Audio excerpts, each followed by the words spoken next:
할렐루야. 네, 반갑습니다. 선생님들. 정윤 목사입니다. 네, 이렇게 마지막 시간 우리 선생님들과 함께 하게 돼서 정말 좋습니다. 우리 마태복음 24장 42절부터 51절 말씀 우리 성경 한번 읽고 시작하도록 하겠습니다. 마태복음 24장 42절부터 51절 말씀입니다. 제가 읽어드리겠습니다. 마태복음 24장 42절부터 51절 말씀. 그러므로 깨어있으라. 어느 날에 너희 주가 임하는지 너희가 알지 못함이니라. 너희도 아는 바니 만일 집주인이 도둑이 어느 시각에 올 줄 알았다라면 깨어있어 그 집을 뚫지 못하게 하였으리라. 이러므로 너희도 준비하고 있으라. 생각하지 않을 때 인자가 오리라. 충성되고 지혜 있는 종이 되어 주인에게 그 집 사람들을 맡아 때를 따라 양식을 나눠줄 자가 누구냐. 주인이 올 때 그 종이 이렇게 하는 것을 보면 그 종이 복이 있으리로다. 내가 진실로 너에게 이르노니 주인이 그 모든 소유를 그에게 맡기리라. 만일 그 악한 종이 마음에 생각하기를 주인이 더디 오리라 하여 동료들을 때리며 술 친구들과 더불어 먹고 마시게 되면 생각하지 않는 날 알지 못하는 시각에 그 종의 주인이 이르러 엄히 때리고 외식하는 자가 받는 벌에 처하리니 거기서 슬피 울며 이를 갈리라. 네. 그냥 이건 여러분 제가 이걸 가지고 해석하려는 게 아니라 그냥 이 본문 그대로 그냥 여러분들이 받아들여 줬으면 좋겠고요. 이 성경은 보시면 일하는 자들에 관한 이야기와 일하다가 실패한 어떤 사람들이 선명하게 나타나 있습니다. 근데 일하지 않는 사람들의 기록은 없죠. 네.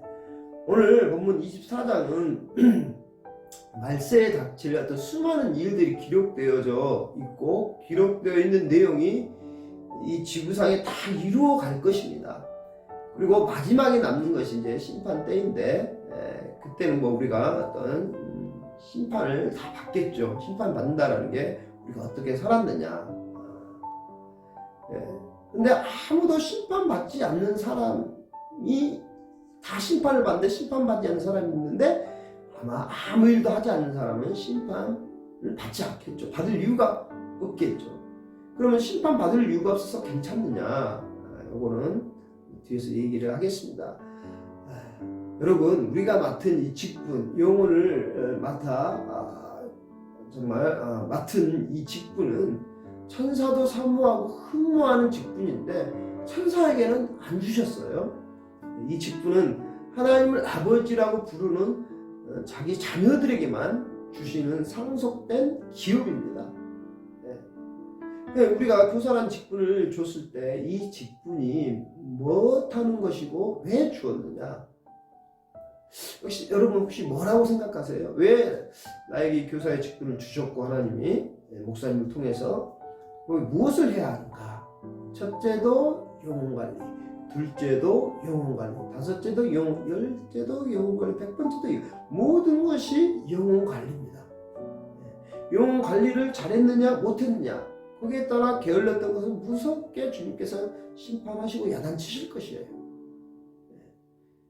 또 잘하는 사람에게는 칭찬하시고 상급 주십니다. 여러분, 예수님께서 자기 목숨을 내주시고 피로 산 영혼을 맡기셨어요. 여러분, 예를 들어서 어떤 이불을 샀는데 그것을 5만 원을 주고 샀다면 이 5만 원하고 이불은 동격이죠. 그렇죠? 자, 예수님이 우리 영혼을 예수 그리스도의 핏값으로 값주고 사셨어요. 그렇다면 영혼과 피는 같은 값이잖아요. 예수님의 핏값이. 그렇죠? 이런 큰 핏값을 우리에게 맡기셨다는, 교사에게 맡기셨다는 것. 여러분 기억하십시오. 마태복음 25장 42절에 보시면요, 이런 말씀이 있죠. 내가 줄일 때 너희가 먹을 것을 주지 아니하였고 목마를 때 마시게 하지 아니하였고. 그러니까 왼편에 서 있는 자들이 뭐라고 합니까? 주여, 우리가 어느 때 주께서 줄인 것이나 목마르신 것이나 나그네 되신 것이나 헐벗으신 것이나 병드신 것이나 옥에 갇히신 것을 보고 공양하지 아니하더이까 그래요. 이렇게 물으니까 마태복음 25장 45절에 주님이 뭐라고 합니까? 이에 임금이 대답하여 이르시되 내가 진실로 너에게 이르노니 이 지극히 작은 자 하나에게 하지 아니한 것이 곧 내게 하지 아니한 것이라 하시니라. 그러니까 목사에게 또 교사에게 지극히 작은 자 하나가 누구일까요? 우리에게 맡겨진 영혼입니다.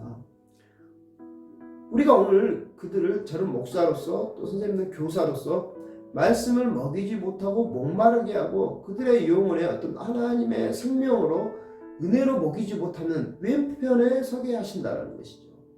마귀와 사자들을 위하여 예비한 불로 들어가라는 것입니다. 우리가 뭘 잘못했습니까? 내가 줄 때 너희가 먹을 것 주지 아니하였고 목마를 때 마실 걸 주지 아니하였다. 나그네 되었을 때 영접지 아니하였다. 벗었을 때 옷을 입혀주지 않았다. 병들었을 때 옥에 갇혔을 때 돌아보지 않았다. 아니 주님 언제 그랬어요?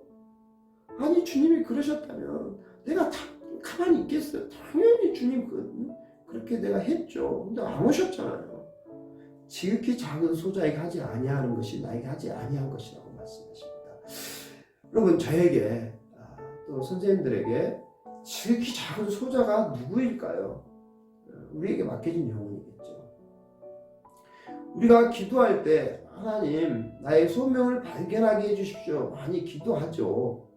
또 우리가 교사를 맡을 때 우리가 바로 그 소명을 받은 것입니다. 저에게 정윤 목사에게 초등부를 맡기셨을 때 그것이 바로 주님이 나에게 주신 소명이라는 거예요. 우리가 소명을 받은 자로서 부르심을 받았습니다. 근데 우리가 이제 교사로서 임명장을 딱 받는 순간에 이제 소명이 아니라 사명이라는 것입니다. 임명장을 딱 받고 돌아서는 순간부터 우리 사명자가 된 거예요. 그래서 사명자는 이제는 모든 것에 얽매임이 없어야 돼요. 그 순간부터 나는 없는 거예요. 내가 그리스도와 함께 십자가에 못 박혔네. 갈라디아서 2장 20절이에요. 그런즉 이제 내가 사는 것이 내 안에 그리스도께서 사는 것이라. 내 안에 그리스도께서 사신다는 것이 무엇입니까? 그리스도처럼 사는 것을 말하는 거죠. 네. 나 안에 예수가 계셔 이렇게 말로 하는 게 아니라 내가 그리스도처럼 나에게 맡겨진 영혼들을 위하여 나에게 맡겨진 그 사명을 위하여 내가 최선을 다하는 것을 말하는 것이겠죠. 디모데후서 2장 4절에는요. 병사로 복무하는 자는 자기 생활에 얽매인 자가 하나도 없나니 이는 병사로 모집한 자를 기쁘게 하려 함이라. 병사로 모집하신 분은 저와 여러분 모집한 분은 하나님이세요. 그러니까 다시 말해서 내 직분을 위해 내 사명을 위해 내 모든 것이 존재해야 한다는 것입니다. 제가 그 전에 있던 교회에서 중고등부 학생부를 맡고 있을 때 또 유초등부도 했었고 다 했었는데요. 그 중고등부 맡고 있을 때 그 가출하는 비행 청소년들이 있었어요. 우리 그 교인들 자녀들 중에. 근데 이제 저에게 부탁을 하는 거예요. 정말 정신 좀 차리게 해달라고. 그때 제가 이제 막 결혼해서 신혼 때였는데 막 그 아이들 이제 그 비행 청소년들과 또 그 친구들을 이제 표현하자면 가서 이제 데리고 와서 좋은 말로 데리고 와서 또 잡아와서 이제 교회에 데리고 한 10여 명 되는 아이들을 데리고 있는데 이 아이들에게 뭐 어떻게 하겠어요? 이 아이들 뭐 그냥 교회 있어라 하고 교회가 저희 교회는 그 어떤 방들이 많이 있어가지고 거기서 재울 수 있는데 재우면 또 도망갈 텐데요. 제가 한 일주일 동안을 그 아이들과 교회에서 먹고 자고 하면서 또 내 주머니에 돈 써가면서 그 아이들을 먹이고 밥을 먹이고 그렇게 했던 기억들이 있습니다. 왜요? 왜 이렇게 했을까요? 그게 나에게 사명이기 때문에. 신혼 때. 그리고 또 고맙게도 제 아내는 또 그것을 이해해주고. 그러니까 그런 어떤 이제 교사로서 사명자가 되시면 그렇게 살라는 것이 아니라 그만큼 어떤 얽매임이 없이 나에게 맡겨진 영혼이 정말 그 주님의 핏값으로 사신 그 영혼에 대한 그 어떤 열정들과 그 마음을 책임감을 가져야 된다는 거. 제가 너무 부담을 주는 것일 수도 있지만 우리가 교사 정도 됐다면 그런 책임감을 가지고 있어야 된다고 저는 생각을 합니다. 그리고 또 교사들에게 중요한 거는요, 공예배 참석을 잘해야 됩니다. 여러분, 교사들은 주일 예배, 저녁 예배는 물론이고, 주일 저녁 예배는 물론이고요, 수요 예배, 금요 예배, 또 될 수만 있다면 새벽 예배도 다 참석하셔야 돼요. 왜 그러냐면요, 부교육자도 마찬가지예요. 담임 목사님과 같은 맥을 잡아야 돼요. 이거는 담임 목사님 주일날 이런 말씀, 이거 집에서 줄줄 나와야 돼요. 근데 이게 쉬운 게 아니거든요. 왜 그러냐면요, 이 교회는 하나님이 그렇게 세우셨어요. 교회는 담임 목사님으로부터 해서 모든 장년부, 모든 교회학교, 교회학교 교장봉사 담임 목사님으로 돼 있잖아요. 그 줄기로 다 그 줄기로 가야 돼요. 근데 내가 나는 어디 딴 데서 내가 은혜를 받아서 그 말씀을 가르칠 거야, 이렇게 해서는 안 된다는 것이죠. 교사가 되었다면 여러분, 그냥 내가 가르친다 이런 게 아니라요, 모든 공예배 참석하면서 목사님과 담임 목사님과 또 부교육자도 마찬가지, 부교육자 담임 목사님과 한 줄기가 되고, 또 교사들도 담임 목사님과 부교육자와 이렇게 하나로 그 맥이 보면 맥이 똑같아야 된다는 것입니다. 그럴 때 부흥이 일어나는 것입니다. 그래서 교육자도 물론이고 교사들, 선생님들도 교회가 하는 행사에 자꾸 막 우리 제가 초등부를 맡고 초등부 하는 게 아니라 모든 교회 행사에 적극 참여하고 동참해야 되는 거예요. 예배 시간에 모이는 시간을 패해서는 안 된다는 거예요. 교회에서 특세를 하자 그러면 모여라 그러면 모이는 자가 되는 거예요. 왜요? 모이는 목적은 예수 그리스도를 뵙기 위함. 그래서 이 공예배 이런 것들에 절대 빠져서는 안 된다는 거, 우리가 좀 기억했으면 좋겠습니다.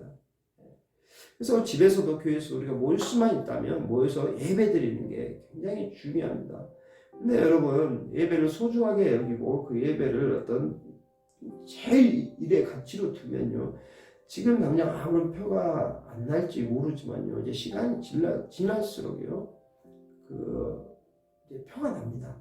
그렇게 살았던 사람과 살지 못했던 사람, 또 내 자녀에게도 이제 표가 나는 거예요. 내가 오늘 예배를 정말 잘 드림으로써 내 자녀에게 닥친 불행이 떠나가고, 병마가 떠나가고, 하나님이 주신 생명으로 풍성해질 수 있어요. 그래서 자주 모이라고 하는 것입니다. 여러분, 우리가 눈에 안 보여서 그러는데 예배를 제일 두려워하는 것이 마귀예요. 예배를 제일 싫어하는 것이 마귀예요. 그러면 예배를 가장 기뻐하시는 분 누구예요? 하나님이세요. 왜요? 예배는 주님이 함께 하시기 때문에 예배를 드리면 드릴수록 내가 주의 생명으로 풍성해지는 것입니다. 저와 여러분이 영혼에 예배가 끊이지 않게 해보십시오. 어떤 일이 일어나나? 엄청난 간증들이 일어날 것입니다. 근데 사람들이 예배를 부담스럽게 여기잖아요. 왜요? 눈에 보이는 게 없으니까. 여러분, 아무리 회사에 우리가 생각하기에 요거는 좀 예배에 참석 못하는 합당한 이유가 있다는 생각이 들지라도 예배에 힘쓰시는 우리 선생님들 다 되시기를 바랍니다. 내가 하는 일이 아무리 중요하다 해도 그 일이 예배에 지각하게 하고 빠지게 하는 것이면 하나님과 상관없는, 하나님 기뻐하시지 않는 일이라는 것이죠. 그러니까 얼마나 억울해요. 죽도록 일은 하는데 일만 해요. 하나님께 인정도 못 받는 일이 되어버린다는 거예요. 그러니까 저는 우리가 선생님들이 정말 부서에 바쁘시잖아요. 어린이 예배 드릴 때 막 준비하고, 그래서 예배 시간에도 막 이것저것 하느라고 바빠요. 아니, 절대 그래서는 안 됩니다. 어린이 예배일지라도 여러분, 우리 선생님들이 먼저 예배에 집중해야 돼요. 아이들이 다 보거든요. 예배가 소중하다, 예배 드려야 된다 하는데 선생님 자꾸 다른 일을 해. 목사님 자꾸 이상한 딴짓을 해. 그러면 안 된다는 것이죠. 그래서 우리가 예배를 소중하게 생각하시는 우리 선생님들 되셔야 합니다. 여러분, 모임이 있는 것에, 주님의 이름으로 모이는 것에 축복이 있고, 주님의 축복이 있고요. 예수 그리스도의 이름으로 모이는 것에 원수가 떠나고요. 문제 있는 가정, 문제 있는 자녀, 우리 그런 자녀들 1달, 2달, 3달 예배만 막 죽도록 드려보십시오. 그 예배 때문에 악한 것이 떠나고요. 모든 문제에서 노임받는 거예요. 그러니까 우리가 아이들이 어떤 문제가 있고 가정에 문제가 있을 때 아이들에게 어떤 식으로 다가갈 것인가, 아이가 어떤 상처가 있다 할 때 우리 뭐 다른 걸 생각하지 제일 먼저 생각해야 될 것이 예배와 기도예요.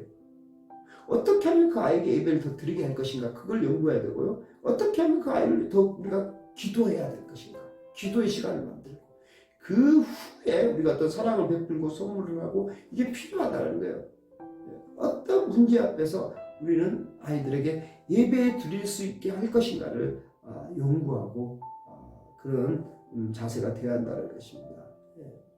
그래서 예배와 기도 속에 모든 문제가 해결될 줄 믿습니다. 병든 아이들에게 예배 드려주고, 어떤 영적인 문제 있는 아이들에게 기도해주고 예배 드려주고, 악한 영에 사로잡힌 아이들을 위해 기도해주고 예배 드려주는 것입니다. 예수님 우리 죄의 문제, 병의 문제, 가난의 문제를 해결해 주시기 위하여 우리가 똑같은 모습으로 이 세상에 오셔서 우리도 오셨습니다. 이 세상에 오셨어요. 우리도 우리가 맡은 영혼들을 위하여 맡은 영혼이 전 똑같은 자리로 들어가야 한다는 거예요. 그것이 지혜입니다. 우리가 천마디 만마디로 가르쳐도 그 가르치는 자의 어떤 심정과 상황을 모르면 그 아이에게 다 그 말씀이 아무 소용이 없어요. 와닿지 않아요, 가슴에. 그들에게 와닿지 않는데 그거 알아들어야 뭐 가르치든 배우든 할 것 아니겠습니까? 그러니까 그 영혼을 위해서, 아이들의 영혼을 위해서 우리가 아무리 어른스럽고 철이 들었다 할지라도, 배웠더라도 어린 아이처럼 되고, 그 아이가 무식한 아이면 무식한 아이처럼, 무식한 사람처럼 되고, 없는 아이면 없는 사람처럼 되고, 언제든지 우리가 그런 상황대로 처할 수 있는 인격적인 신령한 처세가 있어야 된다는 것입니다. 포괄적으로 이렇게 말씀을 드렸지만 우리가 또 기회가 된다면 세세하게 말씀을 드리는 기회가 있으면 좋겠습니다. 그리고 마지막으로 우리가 직분의 호칭에 대해서 우리가 항상 서로 친하다고 누구 엄마, 누구야, 누구 아빠 이렇게 해가면서 그래서는 절대 안 됩니다. 그래서 절대 직분을 가진 사람들은 서로 선생님 하면서 서로 상호 높여주면서 서로 존중할 때 영적인 권위가 서고 영적인 복이 주어지는 것입니다. 그래서 제가 예전에 한번 10여 년 된 것 같아요. 그때 12, 13년 전에 아이들을 그렇게 한번 그 교회에서 이제 데리고 자면서 뭐 일주일 이상 있었던 것 같아요. 그 아이들의 어떤 비행 청소년들과 어떻게 해서든 그 아이들을 조금 좀 주님의 은혜 안에, 복음 안에 좀 키워볼까 하면서 그렇게 데리고 자면서 막 했던 때가 있었는데, 이 아이들이 이제 제가 한번 그 필리핀에 선교를 많이 하는 교회이기 때문에 선교를 가게 됐는데, 일주일 이제 월요일날 가서 토요일날 돌아오는 일정으로 갔어요. 교회 안에 이제 제가 없으니까 아이들이 너희들 제발 목사님 전도사에서 전도사님 갔다 올 때 같이 잘 있어라 그렇게 하고 갔는데, 이 아이들이 자다가 교회 안에 그런 어떤 그 커피 그 자판기가 있었는데 그 자판기를 털어가지고 참 도망가가지고 제가 갔다 와보니까 교회가 난리가 난 거예요. 그래서 막 장로님들이랑 엄청 욕먹고 제가 욕먹고 죄송하다 하고, 또 가서 아이들 찾아와가지고 그 아이들과 같이 또 야단도 치면서 먹고 자고 하면서 눈물도 울면서 정말 그렇게 했던 기억이 있습니다. 참 그때는 뭐 교회에서 그런 것 때문에 또 많이 먹고 했지만 참 보람됐던 것은, 지금도 얼마 전에도 제가 그 아이에게, 그중 하나 아이에게 전화를 받고 목사님 때문에 제가 참 사람 됐습니다. 지금 뭐 이제 결혼도 하게 되고 또 그런 아이들이 몇몇 아이들이 이렇게 연락을 줘서 참 보람되고, 주님 앞에 내가 섰을 때 또 뭐 했냐 했을 때 주님 앞에 주님 나 이렇게 했는데 그 아이들 위해서 내가 이렇게 낮아지고 그 아이들 때문에 내가 막 결혼해가지고 정말 있었는데도 제가 다 내 삶을 포기하면서 주님 앞에 그렇게 했고 이 아이가 이렇게 온전히 이렇게 됐습니다. 그런 게 참 보람된 것 같아요. 그래서 그런 일들도 있었고요. 그래서 우리가 항상 그런 자세로 아이들과 같이 낮아지고 아이들과 같은 눈높이로 된다는 게 굉장히 중요한 것 같습니다. 그래서 제가 마지막으로 이제 일반적으로 교회 교사가 되려면 여러 가지 자격 요건들과 갖춰야 할 그 자질들에 대해서 말씀을 드리고 이제 끝맺음 좀 하도록 하겠습니다. 우리가 일반적으로 교회 교사가 되려면 갖춰야 할 자질 첫 번째 큰 대지 첫 번째 영적인 면에 있어서요. 작은 첫째 구원의 확신이 있어야 됩니다. 두 번째 신앙의 본이 되어야 합니다. 세 번째 영적인 사랑을 소유해야 합니다. 네 번째 생명이 천하보다 귀함을 알아야 합니다. 다섯 번째 항상 기도해야 합니다. 여섯 번째 성령의 능력에 의지하는 사람이 되어야 합니다. 영적인 면에서 말씀드렸습니다. 두 번째 큰 대지 두 번째 윤리적인 면에서는요. 첫째 단정한 용모를 갖춰야 합니다. 둘째 다정한 음성으로 전해야 됩니다. 셋째 항상 웃는 얼굴로 대화해야 됩니다. 용어들 우리가 맡겨 있는 용어들요. 넷째 화합을 이루는 사람이 되어야 됩니다. 다섯 번째 칭찬받는 사람이 되어야 됩니다. 여섯 번째 시간에 철저한 교사가 되어야 됩니다. 일곱 번째 윗사람에게 인정과 사랑을 받아야 됩니다. 여덟 번째 아랫사람에게 존경받는 사람이 되어야 됩니다. 이게 윤리적인 면입니다. 그리고 마지막으로 세 번째 근데 세 번째 기술적인 면 어떤 면을 준비해야 되냐 기술적인 거예요. 첫째 공과와 교환을 일찍 준비하고 검토해야 합니다. 두 번째 알아듣기 쉬운 말로 전해야 됩니다. 알아듣기 쉬운 말로 그 저도 마찬가지겠죠. 세 번째 학생들의 환경과 상태를 이해해야 됩니다. 또 네 번째 그들에 대한 지식이 있어야 됩니다. 다섯 번째 언제나 친절하고 다정한 교사가 되어야 합니다. 여섯 번째 신청각 자료들을 활용하는 교사가 되어야 됩니다. 일곱 번째 보충 자료를 효율적으로 사용해야 됩니다. 여덟 번째 모범적인 교사를 관찰해서 본을 삼아야 합니다. 그러니까 어떤 선생님이 잘하고 저런 것들을 보면서 본을 삼고 따라야 한다는 것이요. 그 다음에 아홉 번째 경험 있는 교사나 지도자의 조언을 잘 듣고 따르는 교사가 되어야 됩니다. 마지막 열 번째 기독교 교육에 관한 연구를 하고 그에 대한 서적을 읽고 정말 자기 개발에 힘쓰는 교사가 되어야 합니다. 이상이 기술적인 면에 있었습니다.